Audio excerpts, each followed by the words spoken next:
And then balagha, we said balagha is about expression, which is a good translation. Expression or rhetoric is good translation as well. There are three sciences of balagha, which are ilmul ma'ani, ilmul bayan, and ilmul badi. So let's go to balagha.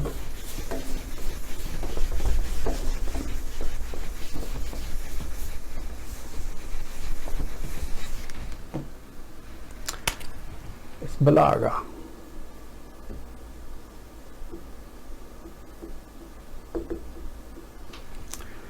So balagha, we have three sciences there.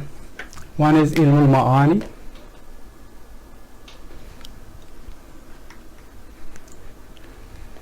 ilmul ma'ani, ilmul bayan, and the third one is ilmul badi.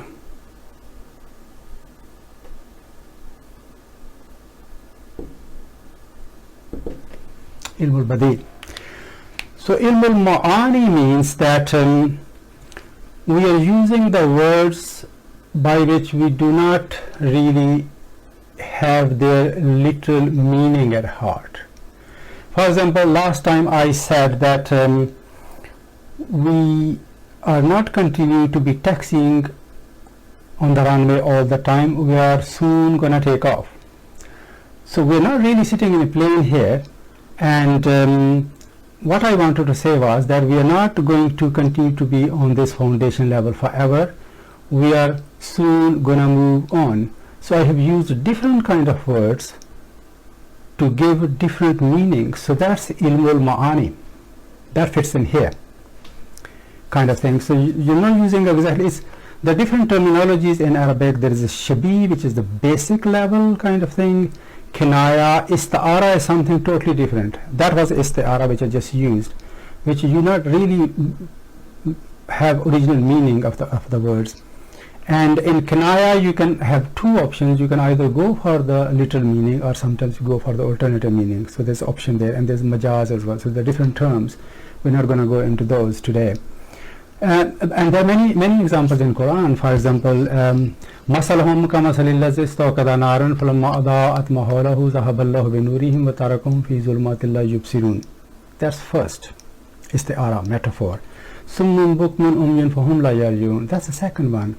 وكصيب من السماء فيه ظلمة ورعد وبرق يجعلون أصابعهم في آذانهم من الصواعق حذر الموت والله محيط بالكافرين. That's the third metaphor, right at the beginning. And then the fourth one as well, I think يكاد البرق يخطف أبصارهم كلما أضاء لهم مشوا فيه وإذا أظلم عليهم قاموا ولو شاء الله لذهب بسمعهم وأبصارهم إن الله على كل شيء قدير. So that's the end of the second ruku, and then it changes completely. So in a short space of time there are three kind of metaphors, four metaphors. I think people may differ from me on that. So that's ilmul ma'ani.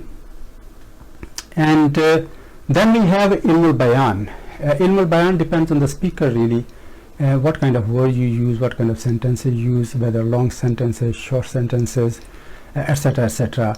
So among the other things, ilmul bayan is about the appropriateness of the level of language as well. For example, if you ring 999 in an emergency situation and then start talking, oh, how are you, how the life is treating you, what have you been like, long time no see, what the weather is over there like, you know, it's very nice in here, and by the way I can't breathe, can you help? So this will be totally inappropriate in a 999 call. In 999 call you will say, this is Mr. X, I can't breathe, please help. And the help will be there hopefully in the next 5 minutes or so. On the other hand, if you already spent 5 minutes on talking rubbish in this context really, though it's not exactly rubbish, but it becomes, then that is totally inappropriate for this, in this kind of situation. On the other hand, if you ring, end up ringing a friend to whom you have not spoken for a long period of time, and then you will have these niceties of conversation, and you will say, okay, how are you, how is the life treating you, a long time no see, we haven't met for a long period of time, we have not spoken for a long period of time, what is the situation like in your city. It's very nice in here, weather is really nice today here. And then if you have some kind of ulterior motive, then you can say, okay, by the way, I had this setback and I wonder if you can help, kind of thing. So that will be appropriate in that kind of situation. So that's all to do with ilmul bayan. It depends on the speaker, and also the speaker can judge the mood of the audience. What do they want to know? What their knowledge requirement says? Is there any confusion out there? Is it important to address that confusion, or just with go your agenda kind of thing? So that's all makes a part of that ilmul bayan in balagha. A good choice of individual words is also up to the speaker, basically. I have seen in Pakistan, you must have seen as well, that even in medical teaching institutions, they say the patient has expired. Now this is a totally inappropriate use of the word expire. People don't expire. Medicines expire. Packaged food has expiry date. People don't expire. People die. If you do not really want to use the word die, you can say the person has passed away. That's absolutely fine. But saying the person has expired, it doesn't make any sense at all. And finally, ilmul badi is about icing on the cake, cherry on top. It's further beautification and refinement of the speech, and further embellishment of the kalam. For example, this rhyming of ayahs which occurs is part of kind of this ilmul badi. It sounds like poetry. It is not poetry, because Quran clearly says, Allah Ta'ala clearly says in Quran, وَمَا أَلَّمْنَهُ الشِّعْرَ وَمَا يَنبَغِي لَهُ. We haven't taught him poetry. So it definitely isn't poetry, but it kind of sounds like poetry.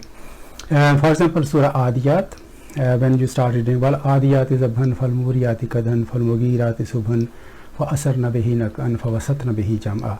So this is kind of rhyming, and in many cases this rhyming also gives you sense of a theme. When the rhyming changes, theme changes.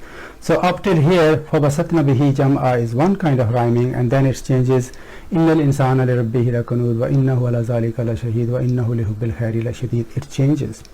So that's one theme, and that is another theme, two different themes, and then there's a third theme as well. So in this small surah there are three themes, and this rhyming not only helps to beautify the kalam, but it also gives you some idea when one theme is going to end and the other one is going to start. Similarly in Surah Taha, Taha, Tashka, Tahtassara, it all rhymes, and then it changes. Hal ataka hadith Musa. Then the story starts, So that's all part of the balagha aspect, which is ilmul badi in this case.